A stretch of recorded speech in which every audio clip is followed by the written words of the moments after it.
ପିଲାଦିନ ଆଉ କ'ଣ କି ମାଟିଆ ମଲାଟ ମଡ଼ା ହୋଇଥିବା ସାହିତ୍ୟ ବହି ଭିତରେ ମୟୂରପଙ୍ଖଟିଏ ଥାଏ। ମୋର ଏବେ ବି ବିଶ୍ୱାସ ବଢ଼ିବ ସେ ମୟୂରପଙ୍ଖ।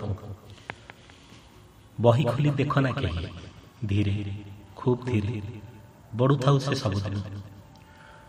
ଦୁଇଟା ଡେମ୍ଫୁଣିଆ ସାରୁପତ୍ରକୁ ଆଙ୍ଗୁଳି ଫାଙ୍କରେ ଜାକି ତରାଟ ଗଛରେ ଧରିଥିଲି ଏକା ସାଙ୍ଗେ ଦୁଇଟା କଙ୍କି।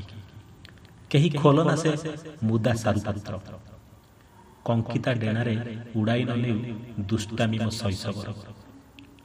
ପବନରେ ନିର୍ଦ୍ଦିଷ୍ଟ ନ ହେଉ ଯାବତୀୟ ଫାଜିଲାମି ମୋ ପିଲାଦିନର।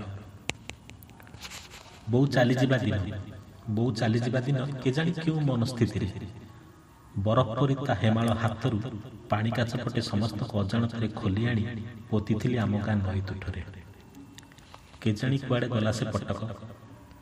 କେଡ଼େ ବନ୍ୟା ଦେଖିଲେଣି ଆମ ଗାଁ ନଈ। କେତେ ବନ୍ୟା ଗଲାଣି ଆମ ଗାଁ ନଈରେ। ଏବେ ବି ଲାଗୁଛି ଯେମିତି ବୋଉ ଉଠି ଆସିବ। ବୋଉ ବୋଲି ଡାକିଦେଲେ ଥରକ କାନ୍ଧରେ। ଏଇ ବିଶ୍ୱାସ ଟିକକରେ ଢଳ ଢଳ ପିଲାଦିନ ମୋର। ସେ ବିଶ୍ୱାସ ହିଁ ଚିରକାଳ ଅଜର ଅମର। ତାଳବରଡ଼ା ଚଟେଇ ଆଉ ଫାଳିକିଆ ମାଟି ସିଲଟର ଦିନ ମୋ ଭାଗ୍ୟରେ ଆଉ ଥରେ ଫେରୁ। ତାଳବରଡ଼ା ଚଟେଇ ଆଉ ଫାଳିକିଆ ମାଟି ସିଲଟର ଦିନ ମୋ ଭାଗ୍ୟରେ ଆଉ ଥରେ ଫେରୁ। ଡାକଘର କାନ୍ଥରେ କ୍ୟାଭେଣ୍ଡର ସିଗାରେଟ୍ ଟାଣୁଥିବା ଶ୍ରୀରାମ ପଣ୍ଡାକୁ ଦେଖି ହୁତୁ ହୁତୁ ଖରା ବରସ।